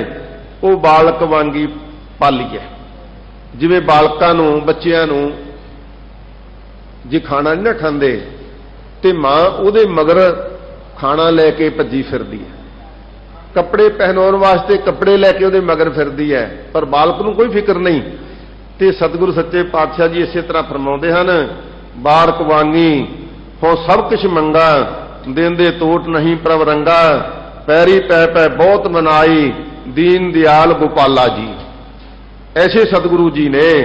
ਤੇ ਭਾਈ ਉਹ ਬਾਲਕਾਂ ਵਾਂਗੂ ਪ੍ਰਤਪਾਲ ਕਰਦਾ ਹਮੇਸ਼ਾ ਲਈ, ਛੋੜ ਬਾਹਰ ਤੋਂ ਛੂਟੈ ਨਾਹੀ। ਜੇ ਭਾਈ ਕੋਈ ਮਾਇਆ ਨੂੰ ਛੱਡਣਾ ਚਾਹਵੇ ਨਾ, ਕਿ ਤਿਆਗ ਕਰ ਦੇਵੇ, ਮੈਂ ਮਾਇਆ ਦਾ ਤਿਆਗ ਕਰ ਦਿੱਤਾ। ਭਗਤ ਕਬੀਰ ਜੀ ਕਹਿੰਦੇ, ਕਹੋ ਕਬੀਰ ਜਿਸ ਉਧਰ ਤਿਸ ਮਾਇਆ, ਜਿਹਨੂੰ ਪੇਟ ਲਾ ਦਿੱਤਾ ਨਾ ਉਹਨੂੰ ਮਾਇਆ ਲਾ ਦਿੱਤੀ ਮਹਾਰਾਜ। ਉਹ ਕਿਸ ਢੰਗ ਦੇ ਨਾਲ ਹੈ? ਪਹਿਨਣ ਦੇ ਨਾਲ ਮਾਇਆ ਹੈ, ਖਾਣ ਦੇ ਨਾਲ ਮਾਇਆ ਹੈ, ਸਰੀਰਾਂ ਦੇ ਨਾਲ ਮਾਇਆ ਹੈ, ਮੋਹ ਦੇ ਨਾਲ ਮਾਇਆ ਹੈ, ਰਿਸ਼ਤੇਦਾਰ ਦੇ ਨਾਲ ਮਾਇਆ ਹੈ। ਕਹਿੰਦੇ ਜੇ ਛੁੱਟਣਾ ਵੀ ਚਾਹਵੇ ਨਾ ਤੇ ਛੂਟੈ ਨਹੀਂ, ਛੋੜ ਬਹੈ, ਆਪਣੇ ਆਪ ਛੱਡ ਕੇ ਬਹਿ ਵੀ ਜਾਵੇ ਤੋ ਛੂਟੈ ਨਹੀਂ, ਜੋ ਸੰਚੈ ਤਾ ਭਉ ਮਨ ਮਾਹੀ। ਕਹਿੰਦੇ ਭਾਈ ਜੇ ਇਸ ਮਾਇਆ ਨੂੰ ਛੱਡ ਕੇ ਬਹਿ ਜਾਵੇ, ਨਹੀਂ ਛੱਡਦੀ, ਤੇ ਜੇ ਇਕੱਤਰ ਕਰਨ ਲੱਗ ਜਾਵੇ, ਇਕੱਤਰ ਹੋ ਵੀ ਜਾਵੇ, ਤੇ ਫਿਰ ਮਨ ਵਿੱਚ ਡਰ ਪੈਦਾ ਕਰ ਦਿੰਦੀ ਵੀ ਸੰਭਾਲਣਾ ਕਿਵੇਂ ਆ। ਸੋ ਜੋ ਸੰਚੈ, ਜੋ ਉਸ ਨੂੰ ਇਕੱਠੀ ਕਰ ਲਵੇ ਤਾਂ ਭਉ ਮਨ ਮਾਹੀ, ਐਸੀ ਮੈਂ ਜਿਸ ਕੀ ਪਤ ਰਾਖੈ, ਤਿਸ ਸਾਧੂ ਚੌਰ ਢਾਲੀਐ। ਇਹਦੇ ਵਿੱਚ ਹੀ, ਮਾਇਆ ਦੇ ਵਿੱਚ ਹੀ ਮਹਾਰਾਜ ਕਹਿੰਦੇ ਜੋ ਕਮਲ ਰਹਾ ਵਿੱਚ ਪਾਣੀ ਹੈ, ਜਿਵੇਂ ਕਮਲ ਪਾਣੀ ਵਿੱਚ ਰਹਿੰਦਾ ਨਾ, ਪਾਣੀ ਤੋਂ ਪਾਸੇ ਨਹੀਂ ਪਰ ਪਾਣੀ ਤੋਂ ਨਿਰਲੇਪ ਵੀ ਹੈ। ਸਤਿਗੁਰੂ ਜੀ ਫਰਮਾਉਂਦੇ ਨੇ, ਐਸੀ ਮੈਂ ਜਿਸ ਕੀ ਪਤ ਰਾਖੈ, ਇਹਦੇ ਵਿੱਚ ਜਿਹਦੀ ਇੱਜ਼ਤ ਪਤ ਸਤਿਗੁਰੂ ਪਰਮਾਤਮਾ ਰੱਖ ਲਵੇ, ਤਿਸ ਸਾਧੂ ਚੌਰ ਢਾਲੀਐ। ਉਹ ਨੇ ਸਾਧੂ। ਅੱਜ ਕੱਲ ਤੇ ਅਸੀਂ ਆਮ ਹੀ ਸਾਧੂ ਹਨ, ਬੇਅੰਤ ਸਾਧੂ ਨੇ। ਪਰ ਭਗਤ ਗੁਰਦਾਸ ਜੀ, ਭਾਈ ਗੁਰਦਾਸ ਜੀ ਕਹਿੰਦੇ ਨੇ, ਗੁਰਮੁਖ ਸਾਧ ਸਾਧ ਜਿਨ ਸਾਧ ਸੁਧਾਇਆ, ਉਹ ਸਾਧੂ ਨੇ ਭਾਈ। ਤੇ ਫਿਰ ਉਹ ਇਹਦੇ ਵਿੱਚ ਨਿਰਲੇਪ ਰਹਿੰਦੇ ਨੇ। ਫਿਰ ਉਹਦੇ ਉੱਪਰ ਚੌਰ ਕੀ ਢੁਲਦਾ ਹੈ? ਉਹਦੀ ਵਡਿਆਈ ਦਾ, ਉਹਦੀ ਮਹਿਮਾ ਦਾ। ਜਿਨ ਹਰ ਮਨ ਵਸਿਆ ਸੇ ਦਰ ਸਾਚੇ ਸਚਿਆਰਾ, ਉਹਨਾਂ ਦੀ ਸੋਭਾ ਜੁਗ ਜੁਗ ਹੋਈ, ਕੋਈ ਨਾ ਮੇਟਣ ਹਾਰ। ਕੋਈ ਮੇਟ ਹੀ ਨਹੀਂ ਸਕਦਾ। ਕਹਿ ਦੇਵੇ ਕਿ ਇਹ ਸੰਤ ਵਿੱਚ ਆ ਉਗਣ ਨੇ, ਪਰ ਹੋਵੇ ਸੱਚਾ, ਨਾ ਬਾਣੀ ਦਾ ਰੰਗਿਆ ਹੋਵੇ। ਜਿੰਨੀ ਮਰਜ਼ੀ ਕੋਈ ਨਿੰਦਿਆ ਕਰ ਲੈ, ਭਗਤ ਕਬੀਰ ਜੀ ਕਹਿੰਦੇ, ਨਿੰਦੋ ਨਿੰਦੋ ਮੋਹ ਕੋ ਲੋਗ ਨਿੰਦੋ, ਨਿੰਦਾ ਜਨ ਕੀ ਖਰੀ ਪਿਆਰੀ, ਨਿੰਦਾ ਬਾਪ ਨਿੰਦਾ ਮਹਤਾਰੀ। ਕੀ ਕਰ ਲੋਗੇ ਭਾਈ? ਸੋ ਇਸ ਵਾਸਤੇ ਉਹਨਾਂ ਦੀ ਸੋਭਾ ਦਿਨੋਂ ਦਿਨ, ਉਹਨਾਂ ਦੀ ਸੋਭਾ ਦੀ ਵਡਿਆਈ ਦੇ ਚੌਰ ਝੁਲਦੇ ਨੇ। ਹਜ਼ੂਰ ਫਰਮਾਉਂਦੇ ਨੇ, ਜੋ ਸੂਰਾ ਤੇਸੀ ਹੋਏ ਮਰਨਾ। ਜਿਹੜੇ ਭਾਈ ਸੂਰਬੀਰ ਬਹਾਦਰ ਹੁੰਦੇ ਨੇ ਨਾ, ਉਹ ਮੰਗਦੇ ਕੀ ਨੇ? ਸੂਰਾ ਸੋ ਪਹਿਚਾਨੀਐ, ਜੋ ਲੜੈ ਦੀਨ ਕੇ ਹੇਤ, ਪੁਰਜਾ ਪੁਰਜਾ ਕੱਟ ਮਰੈ, ਕਬੂ ਨਾ ਛੱਡੈ ਖੇਤ। ਕਦੇ ਵੀ ਨਹੀਂ ਖੇਤ ਛੱਡਦੇ, ਯੁੱਧ ਮੈਦਾਨ ਨਹੀਂ ਛੱਡਦੇ। ਤੇ ਉਹ ਤੇ ਬਲਕਿ ਸਤਿਗੁਰੂ ਦੇ ਚਰਨਾਂ ਵਿੱਚ ਅਰਦਾਸਾਂ ਕਰਦੇ ਨੇ। ਅਰਦਾਸ ਕੀ ਕਰਦੇ ਨੇ? ਹੇ ਰਾਵ, ਹੇ ਸੱਸ, ਹੇ ਕਰਨਾ ਨਿਧ, ਮੇਰੀ ਅਬੈ ਬੇਨਤੀ ਸੁਣ ਲੀਜੈ। ਅਰਦਾਸ ਕਰਦੇ ਨੇ, ਹੇ ਪ੍ਰਮਾਤਮਾ, ਮੇਰੀ ਇੱਕ ਬੇਨਤੀ ਨੂੰ ਸੁਣ ਨਾ ਕਰੋ, ਔਰ ਨਾ ਮੰਗਤ ਹੁਣ ਤੁਮ ਤੇ ਕਛ। ਕਹਿੰਦੇ ਹੋਰ ਤੁਹਾਡੇ ਕੋਲ ਕੁਝ ਨਹੀਂ ਚਾਹੁੰਦੇ, ਚਾਹਤ ਹੋ ਚਿਤ ਮੈਂ ਸੋਈ ਕੀਜੈ। ਤੇ ਮੇਰੇ ਜੋ ਚਿੱਤ ਦੀ ਭਾਵਨਾ ਨਾ, ਉਹ ਮੇਰੀ ਪੂਰਨ ਕਰ ਦਿਓ। ਸਤਰਨ ਸਿਓ ਅਤ ਹੀ ਰਣ ਭੀਤਰ, ਜੂਝ ਮਰੋ ਤੋਂ ਸਾਜ ਭਤੀਜੈ। ਦੇਖੋ ਮਨ ਦੀ ਇੱਛਾ। ਜਿਹੜੇ ਸੂਰਬੀਰ ਬਹਾਦਰ ਹੁੰਦੇ ਨੇ, ਕਹਿੰਦੇ ਸਾਡੀ ਇੱਛਾ ਹੈ, ਸਤਰਨ ਸਿਓ ਅਤ ਹੀ ਰਣ ਭੀਤਰ, ਜੂਝ ਮਰੋ ਤੋਂ ਸਾਜ ਭਤੀਜੈ। ਮਹਾਰਾਜ ਇਹ ਸਾਡੀ ਭਾਵਨਾ ਨੂੰ ਸੱਚੀ ਜਾਣ ਕੇ ਮਹਾਰਾਜ ਮੰਨ ਲਿਓ। ਸੰਤ ਸਹਾਈ ਸਦਾ ਜਗ ਮਾਹੇ। ਹਜ਼ੂਰ ਫਰਮਾਉਂਦੇ ਨੇ ਕਿ ਭਾਈ ਉਹ ਸੂਰਬੀਰ ਬਹਾਦਰਾਂ ਦੀ ਇੱਛਾ ਹੁੰਦੀ ਹੈ ਕਿ ਆਪ ਮਹਾਰਾਜ ਸੱਚੇ ਪਾਤਸ਼ਾਹ ਸਾਡੀ ਬੇਨਤੀ ਨੂੰ ਕਰਿਓ ਪ੍ਰਵਾਨ, ਕਿਰਪਾ ਕਰ ਸ਼ਿਆਮ ਇਹੀ ਵਰ ਦੀਜੈ। ਕਹਿੰਦੇ ਇਹ ਮੈਨੂੰ ਵਰ ਦੇ ਦਿਓ। ਇਸ ਵਾਸਤੇ ਹਜ਼ੂਰ ਫਰਮਾਉਂਦੇ ਨੇ, ਜੋ ਸੂਰਾ ਤੇਸੀ ਹੋਏ ਮਰਨਾ। ਜੋ ਸੂਰਬੀਰ ਬਹਾਦਰ ਧਰਮ ਦੀ ਖਾਤਰ ਜੂਝਦੇ ਨੇ, ਉਹਨਾਂ ਨੂੰ ਮਰਨਾ ਭਾਵੇਂ ਪੈ ਜਾਵੇ, ਉਹ ਜੰਗ ਮੈਦਾਨ ਵਿੱਚੋਂ ਭੱਜਦੇ ਨਹੀਂ। ਜੋ ਭਾਗਾ ਤੇ ਜੋਨੀ ਫਿਰਨਾ, ਜੋ ਦੁਨੀ ਚੰਦ ਵਾਂਗ ਭੱਜ ਜਾਂਦੇ ਨੇ ਨਾ, ਉਹ ਰਾਹ ਵਿੱਚ ਹੀ ਮਰ ਜਾਂਦੇ ਨੇ, ਸਿਰੇ ਵੀ ਨਹੀਂ ਪਹੁੰਚਦੇ। ਲੋਕ ਪ੍ਰਲੋਕ ਦੀ ਉਹਨਾਂ ਦੇ ਸਿਰ ਤੇ ਨਿੰਦਿਆ ਦੀ ਛਾਹ ਪੈਂਦੀ ਹੈ। ਸਾਧ ਸੰਗਤ ਉਹਨਾਂ ਨੂੰ ਲਾਹਨਤਾਂ ਪੈਂਦੀਆਂ ਨੇ। ਜਿਹੜੇ ਭੱਜ ਜਾਂਦੇ ਨੇ ਉਹਨਾਂ ਨੂੰ ਜੂਨੀਆਂ 'ਚ ਪਾਉਣਾ ਪੈਂਦਾ ਹੈ। ਜੋ ਵਰਤਾਏ ਸੋਈ ਭਲ ਮੰਨੈ, ਬੁੱਝ ਹੁਕਮੈ ਦੁਰਮਤ ਜਾਲੀ ਹੈ। ਇਹ ਭਾਈ ਗੁਰਮੁਖਾਂ ਦੀ ਅਵਸਥਾ ਹੈ। ਜਿਸ ਨੂੰ ਜਿਸ ਤਰ੍ਹਾਂ ਦਾ ਭਾਣਾ ਵਰਤ ਜਾਏ, ਉਹਨੂੰ ਭਲਾ ਕਰਕੇ ਮੰਨ ਲਵੇ। ਤੇ ਇਹਦੇ ਵਿੱਚ ਕੀ ਹੁੰਦਾ ਹੈ? ਬੁੱਝ ਦੁਰਮਤ। ਜਿਹੜੀ ਦੁਰਮਤ ਹੈ, ਖੋਟੀ ਮੱਤ ਹੈ, ਉਹਨੂੰ ਜਾਲ ਦਿੰਦੇ ਨੇ। ਗੁਰ ਕੀ ਮੱਤ ਤੋਂ ਲੇਹ ਇਆਨੇ, ਭਗਤ ਬਿਨਾ ਬੋ ਡੂਬੇ ਸਿਆਣੇ। ਉਹ ਸਤਿਗੁਰੂ ਦੀ ਮੱਤ ਲੈ ਕੇ ਦੁਰਮਤ ਤੋਂ ਦੂਰ ਹੋ ਜਾਂਦੇ ਨੇ। ਜਿਤ ਜਿਤ ਲਾਵਾ ਹੈ ਤਿਤ ਤਿਤ ਲੱਗਣਾ, ਜਿੱਥੇ ਜਿੱਥੇ ਸਤਿਗੁਰੂ ਪਾਤਸ਼ਾਹ ਜੀ ਸੇਵਾ ਚਲਾ ਦੇ, ਕਾਖੋਤਨ ਚਲਾ ਦੇਣ, ਮਹਾਰਾਜ ਜਿੱਥੇ ਮਰਜੀ ਸੇਵਾ ਲੈ ਲੈਣ, ਘਰ ਬਾਹਰ ਤੇਰਾ ਪ੍ਰਵਾਸਾ ਤੂੰ ਜਨ ਕਹਿ ਸੰਗ। ਮਹਾਰਾਜ ਇਹ ਚਰਨਾਂ ਵਿੱਚ ਅਰਦਾਸ ਬੇਨਤੀ ਕਰਨੀ ਬਣਿਆ ਵੇ, ਜਿੱਤੇ ਤਲਾਬ ਹੈ ਤਿਤ ਤਿਤ ਲੱਗਣਾ, ਕਰ ਕਰ ਵੇਖੈ ਆਪੇ ਆਪਣੇ ਜਚਨਾ, ਕਰ ਕਰਕੇ ਆਪਣੇ ਚੋਜ ਵੇਂਦਾ, ਆਪਣੇ ਕੌਤਕਾਂ ਨੂੰ ਵੇਖ ਰਿਹਾ ਹੈ। ਸਤਿਗੁਰੂ ਪਾਤਸ਼ਾਹ ਜੀ ਇਹ ਨਹੀਂ ਸਾਨੂੰ ਦੇਖਣੀਆਂ, ਸਾਡੀ ਗਰੀਬੀ ਨੂੰ ਵੀ ਵੇਖ ਰਿਹਾ, ਸਾਡੀ ਅਮੀਰੀ ਨੂੰ ਵੇਖ ਰਿਹਾ, ਸਾਡੇ ਚਾਲ ਚੱਲਣ ਨੂੰ ਵੀ ਦੇਖ ਰਿਹਾ ਹੈ। ਕਰ ਕਰ ਵੇਖੈ ਆਪਣੇ ਜਚਨਾ, ਨਾਨਕ ਕੇ ਪੂਰਨ ਸੁਖ ਦਾਤੇ, ਤੂੰ ਦੇ ਤਾਂ ਨਾਮ ਸੰਭਾਲੀਐ। ਸਾਡਾ ਪੂਰਨ ਪਰਮੇਸ਼ਰ ਸਤਿਗੁਰੂ ਧੰਨ ਗੁਰੂ ਗ੍ਰੰਥ ਸਾਹਿਬ ਹੈ, ਜੇ ਤੂੰ ਪੂਰਾ ਪ੍ਰਭ ਰਾਧਿਆ, ਪੂਰਾ ਜਾ ਕੇ ਨਾਓ, ਨਾਨਕ ਪੂਰਾ ਪਾਇਆ, ਪੂਰੇ ਕੇ ਗੁਣ ਗਾਓ। हे ਸਤਿਗੁਰੂ ਧੰਨ ਗੁਰੂ ਗ੍ਰੰਥ ਸਾਹਿਬ ਸੱਚੇ ਪਾਤਸ਼ਾਹ ਜੀ, ਆਪ ਰਹਿਮਤ ਕਰਕੇ ਸਾਡੇ ਤੇ ਰਹਿਮਤ ਕਰੋ, ਤਾਂ ਫਿਰ ਅਸੀਂ ਆਪ ਜੀ ਦੇ ਦਿੱਤੇ ਹੋਏ ਨਾਮ ਨੂੰ, ਪੰਜਾਂ ਪਿਆਰਿਆਂ ਦੇ ਦਿੱਤੇ ਹੋਏ ਨਾਮ ਨੂੰ ਹਿਰਦੇ ਵਿੱਚ ਸੰਭਾਲ ਲਈਏ। ਇਹ ਵਿਚਾਰਾਂ ਪ੍ਰਵਾਨ ਕਰਨੀਆਂ। ਖੰਡੇ ਬਾਟੇ ਦਾ ਅੰਮ੍ਰਿਤ ਛਕੋ, ਗੁਰੂ ਵਾਲੇ Hare Krishna, Hey